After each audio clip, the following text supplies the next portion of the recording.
semuanya, bagaimana kabar kalian? Semoga tetap semangat belajar ya, meskipun kita belajarnya dari rumah. Nah, untuk pertemuan hari ini, kita akan membahas tentang suhu dan perubahannya.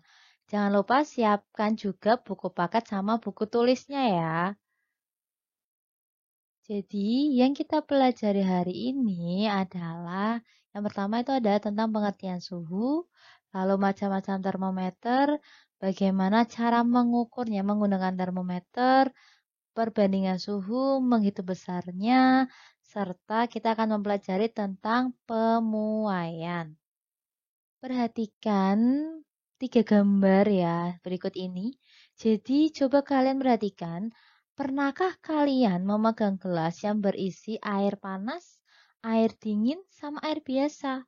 Kira-kira apa ya yang kalian rasakan?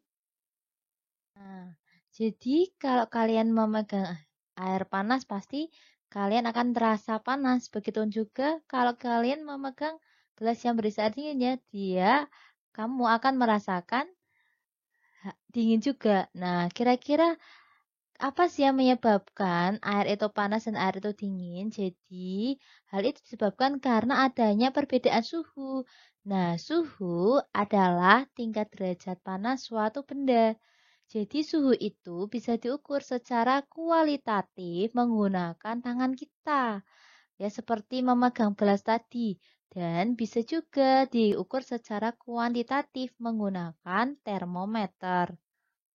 Jadi ini adalah beberapa macam-macam termometer. Ada termometer zat cair, bimetal, dan kristal. Jadi perbedaannya terletak pada isinya ya. Kalau termometer zat cair itu menggunakan alkohol atau air raksa sebagai indikator suhunya.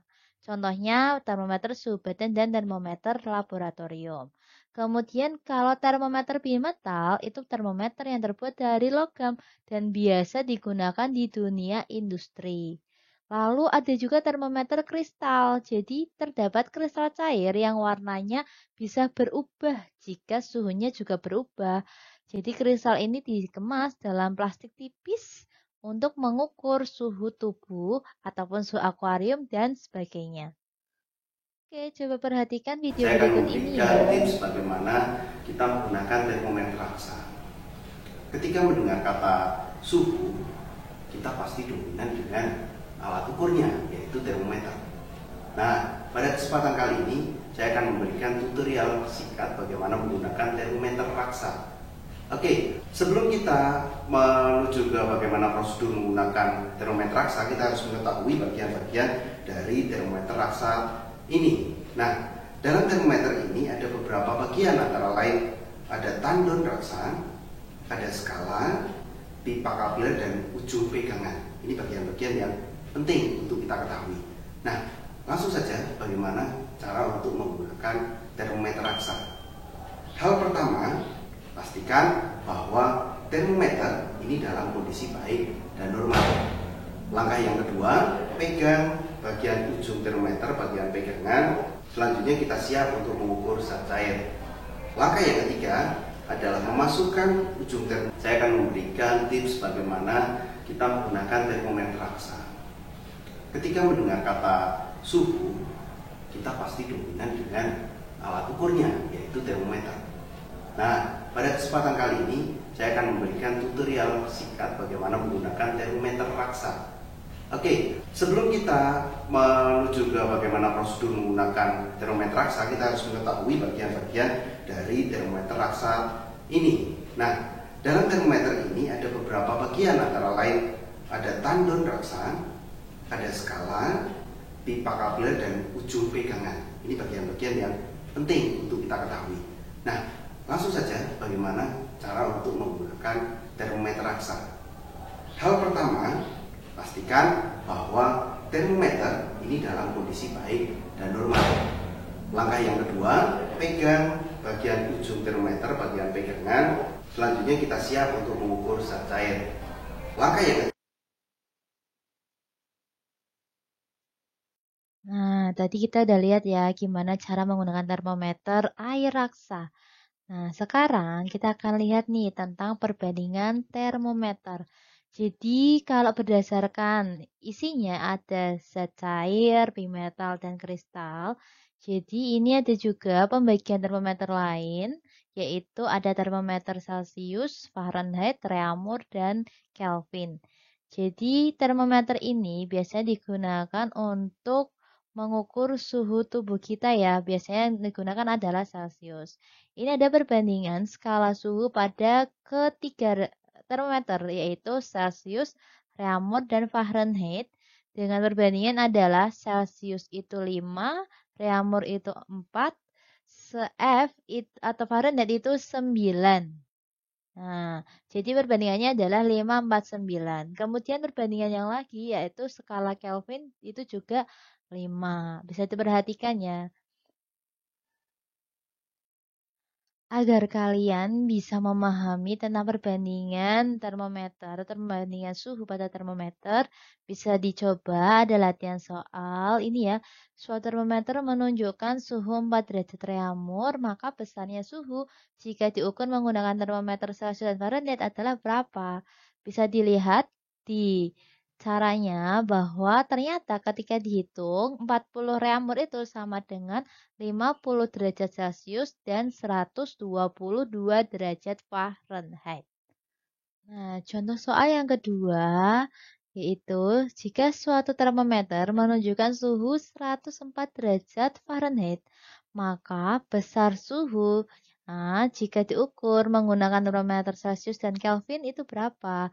Jadi, ketika konversi dari termometer Fahrenheit ke termometer Celcius, itu perbandingannya adalah 5:9 ya, di mana 5 itu adalah perbandingan Celcius, yaitu perbandingan termometer yang akan dicari, dan 9 adalah perbandingan termometer yang sudah diketahui suhunya.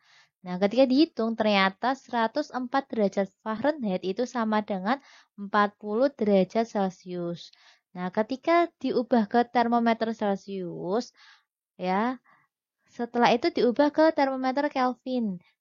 Ketika diubah ke konversi ke termometer Kelvin, maka hanya bisa konversi dari termometer Celcius saja. Jadi kalau tadi Fahrenheit dijadikan Celcius dulu, baru ketemu 40 derajat Celcius ditambah 273 derajat. Sehingga 104 derajat Fahrenheit itu sama dengan 313 Kelvin. Ingat ya bahwa Kelvin itu tidak menggunakan derajat. Oke, coba amati apa yang menyebabkan spiral bimetal itu memuai. Nah, kita lihat ya bahwa pemuaian adalah bertambahnya panjang, luas, dan volume benda akibat kenaikan suhu. Jadi, konsep pemuaian dan penyusutan zat padat itu diterapkan dalam prinsip kerja termostat.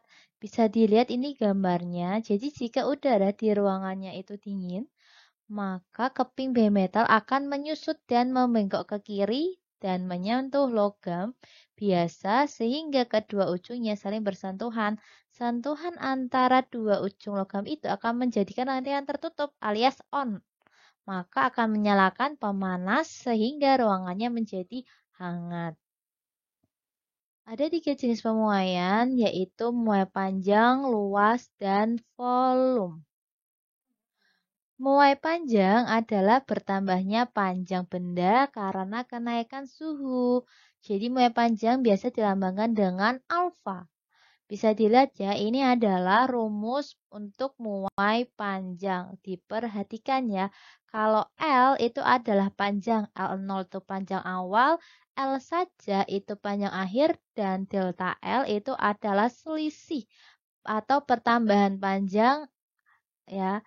Lalu delta T itu adalah kenaikan suhu. Untuk memahaminya, coba kalian perhatikan latihan soal ini. Jadi ada sebatang tembaga dengan koefisien muai panjangnya 0,000017 pada suhu 28 derajat Celcius panjang 80 meter.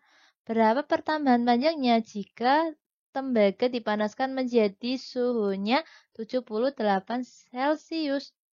Nah, bisa dilihat di bagian caranya. Ternyata Pertambahan panjangnya itu adalah sebesar 0,00608 meter. Sekian dulu ya untuk pembelajaran hari ini. Tetap semangat belajar. Jangan lupa tetap belajar, be positive and stay healthy. Wassalamualaikum warahmatullahi wabarakatuh.